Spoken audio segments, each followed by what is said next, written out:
Assalamualaikum semuanya. Pulau Kalimantan adalah salah satu pulau di Indonesia yang di dalamnya terdapat banyak macam suku. Dan salah satunya adalah suku Dayak yang terkenal dengan orang-orangnya yang sakti dan syarat akan hal mistis. Selain kebal, suku Dayak juga terkenal karena ilmu parang irang, parang maya, dan ilmu mandau terbang. Bahkan suku Dayak memiliki panglima-panglima perang yang sakti.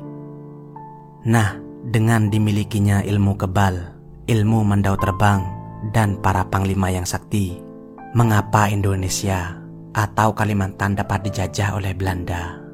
Dan kenapa kerajaan Dayak dapat ditaklukkan oleh Majapahit dari Pulau Jawa? Beberapa ratus tahun yang lalu, kerajaan Majapahit sangat berambisi untuk menguasai Nusantara, termasuk tanah Borneo. Hal itu dapat terjadi karena Mahapatih Gajah Mada telah bersumpah untuk menguasai Nusantara. Pada suatu hari, mata-mata dari Majapahit yang saat itu berada di Kalimantan mengatakan bahwa ada dua kerajaan yang sangat makmur di Borneo, dan dikatakan bahwa istananya berlapis emas. Mendengar akan hal itu, tentu saja Majapahit sangat berambisi untuk menguasai dua kerajaan itu.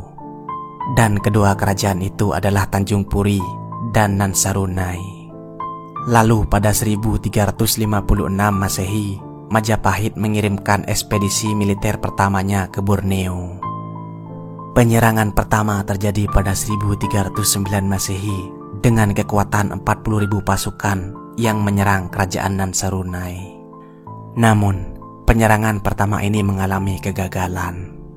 Tentu Majapahit belum puas dengan hasil tersebut, dan Majapahit menjadi semakin penasaran dengan kerajaan Dayak itu.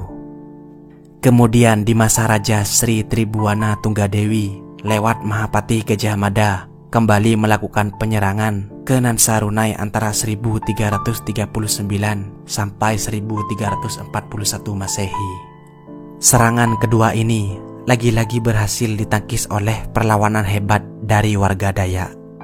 Dan kemudian pada penyerangan ketiga yang terjadi pada masa Raja Majapahit Sri Hayam Wuruk atau Raja Sanagara, Majapahit berhasil menaklukkan kerajaan Nansarunai di Kalimantan itu. Setelah diobrak-abriknya kerajaan Kalimantan oleh Majapahit, saat itu dibuatlah peraturan agar tidak mempraktikkan budaya lokal di daerah tersebut, melainkan menggantinya dengan adat dan kebiasaan Majapahit, baik dari segi pakaian adat kerajaan dan ritusnya. Maka dari itulah tidak mengherankan mengapa sebagian daerah Kalimantan Selatan gaya berpakaian mereka sudah tidak lagi menggunakan gaya berpakaian Dayak, tetapi bercampur dengan gaya berpakaian orang Jawa. Lalu, bagaimana keadaan suku Dayak di masa penjajahan Belanda? Karena saat itu Portugis dijajah oleh Spanyol, Belanda terpaksa harus meninggalkan Portugis kemudian menjelajahi samudra.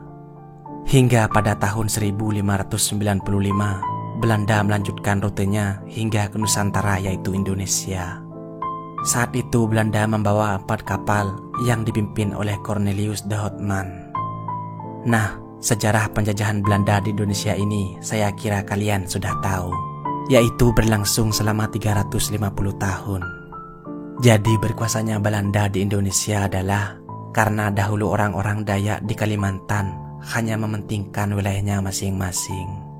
Jika suku Dayak di hilir diserang, maka Dayak lainnya tidak peduli dan tidak mau ikut campur. Waktu itu tidak ada persatuan sesama Dayak seperti saat ini. Dan waktu itu Kalimantan belum termasuk sebagai negara Indonesia. Bahkan zaman dahulu suku Dayak saling kayau atau penggal kepala, dan pada saat itu mereka masih memperebutkan kekuasaan.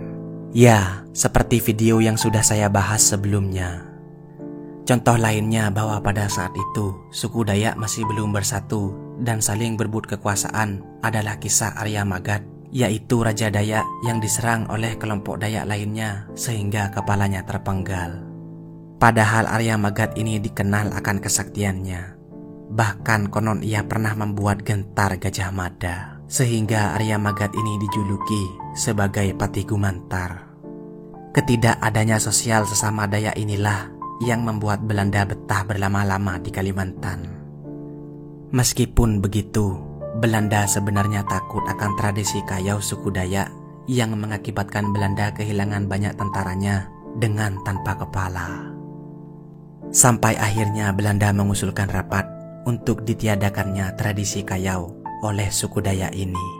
Tujuan Belanda tentu agar tujuan adu dombanya dapat tercapai tanpa gangguan suku Dayak. Usulan ini disetujui oleh seluruh suku Dayak di Borneo dengan rapat perjanjian yang dikenal sebagai Perjanjian Tumbang Anoy, sehingga mereka meninggalkan tradisi kayau dan menggantinya dengan hukum adat. Efek dari Tumbang Anoy ini bagi Belanda adalah Belanda sudah tidak lagi mengadu domba Dayak karena perjanjian Tumbang Anoy membuat suku Dayak di seluruh pulau Borneo bersatu. Yang artinya satu orang suku Dayak diganggu, maka Dayak yang lainnya akan turun tangan. Seandainya dari dulu suku Dayak sudah bersatu, kemungkinan Belanda dan pendatang lain tidak akan berani mengganggu Kalimantan. Jadi itulah sebabnya kenapa dahulu Kalimantan pernah dijajah oleh pendatang, walaupun terdapat suku Dayak yang terkenal sakti. Semoga dapat menambah wawasan kita. Terima kasih sudah menonton.